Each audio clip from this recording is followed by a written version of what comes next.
촬영된 날짜를 가지고 정렬을 하느냐를 가지고 이 사진의 정렬 순서를 바꿔주는 것도 가능합니다. 피투 메인 윈도우 같은 경우에는 이제 이 파일 네임하고 좀 구분을 해야 되는데, 피투 메인 윈도우는 기본적으로 이제 썸네일 뷰 화면에서 보이는 것과 유사한 형태로 이제 사진을 저장을 해주는 거고요.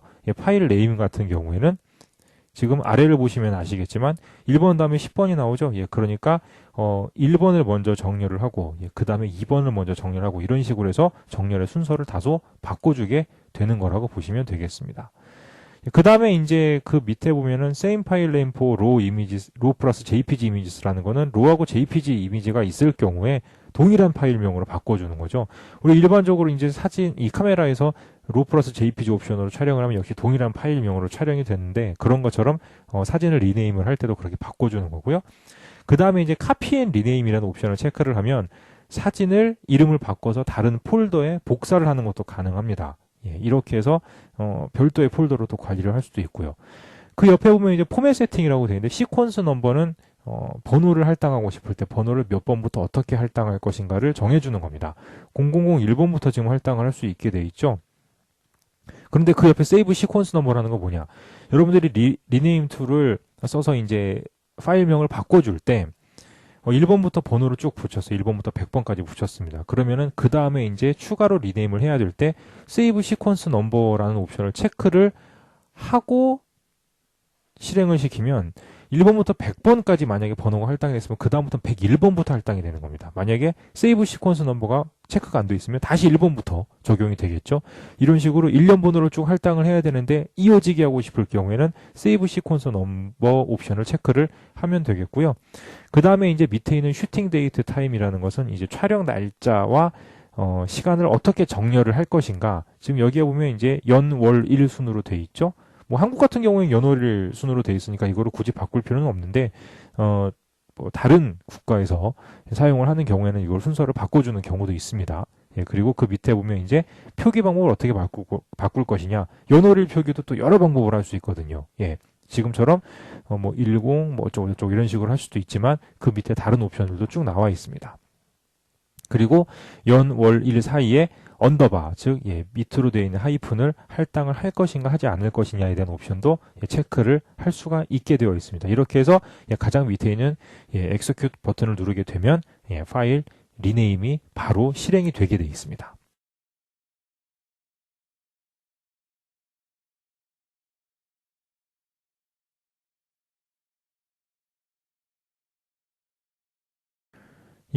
이제 DPP에서 가장 중요한 기능을 설명을 드려야 됩니다.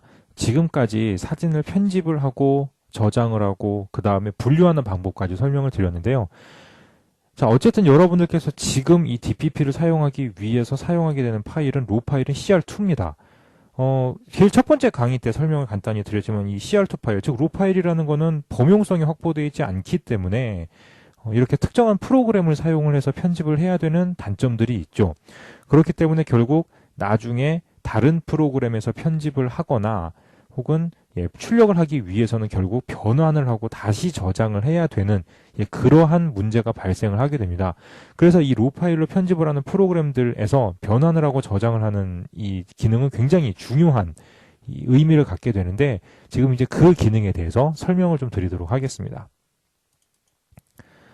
실행된 사진에서 일단 위에 보면 파일이라는 메뉴가 있죠. 여기에서 Convert and Save라는 옵션을 누르게 되면 이 파일을 변환을 해서 저장을 할 수가 있게 되어 있습니다.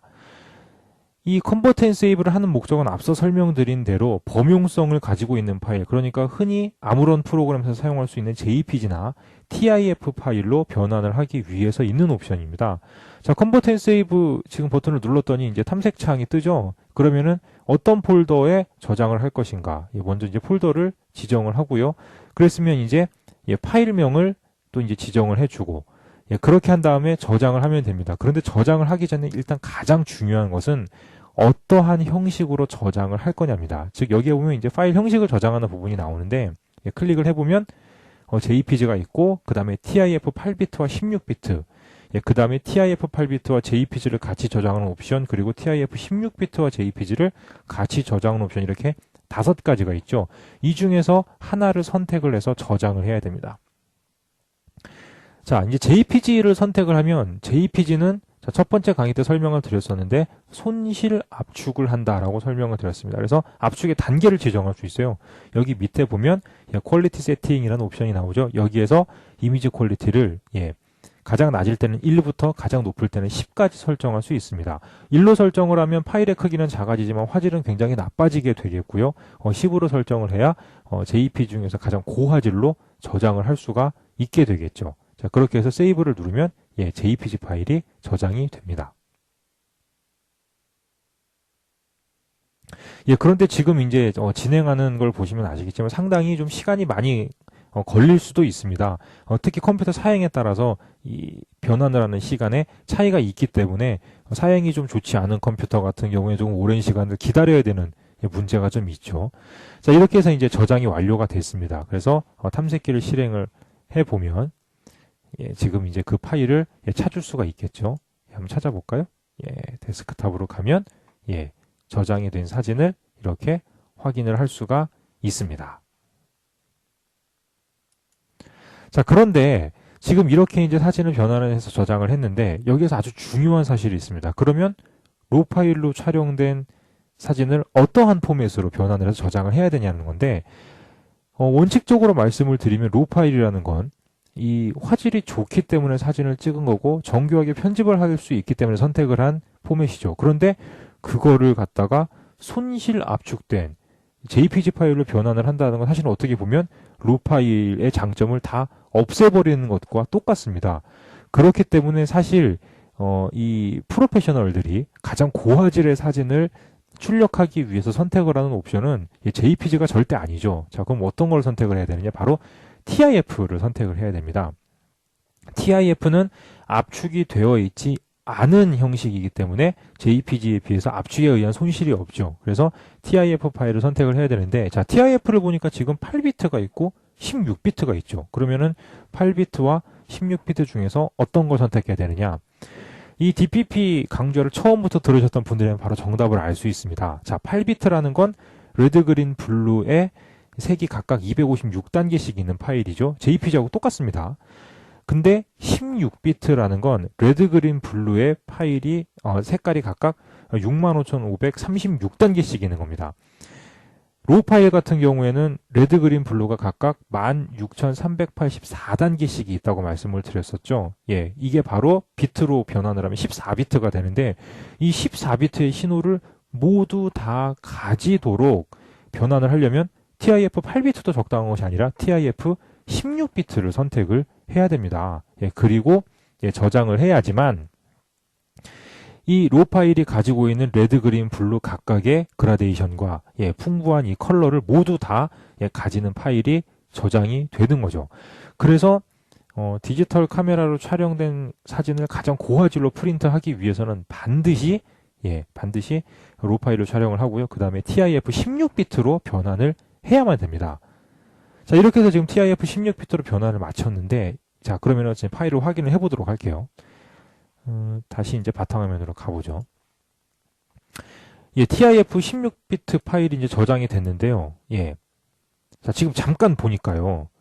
어떤가요? TIF 16비트 파일이 저장이 됐는데 파일의 크기가 무려 91.5MB입니다. JPG 파일은 아까 이제 압축률을 최대 10으로 놓고 지정했을 때 10.1MB였단 말이에요. 그런데 그것에 비해서 무려 10배 가까운 파일이 생성이 된 거죠.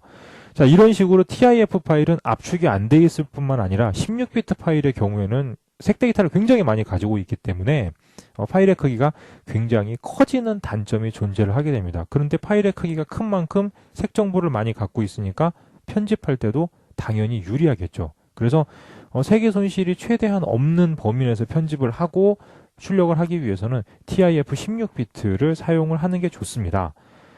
하지만 이제 TIF 16비트를 사용하면 몇 가지 문제가 발생을 하게 되는데, 일단 첫 번째로 온라인 인화 같은 것들을 하실 경우에 TIF 16비트가 지원이 안 되는 경우가 많습니다. 온라인 인화 사이트 같은 경우에는 TIF 16비트를 사용을 하게 되면 아예 업로드가 지원이 안 되는 경우도 있어요. 그렇기 때문에 TIF 16비트를 선택을 할 때 인화를 하는 쪽에서 지원이 되는지를 확인을 해 보셔야 되고요. 그다음에 두 번째로는 파일의 크기가 굉장히 크죠. 실제로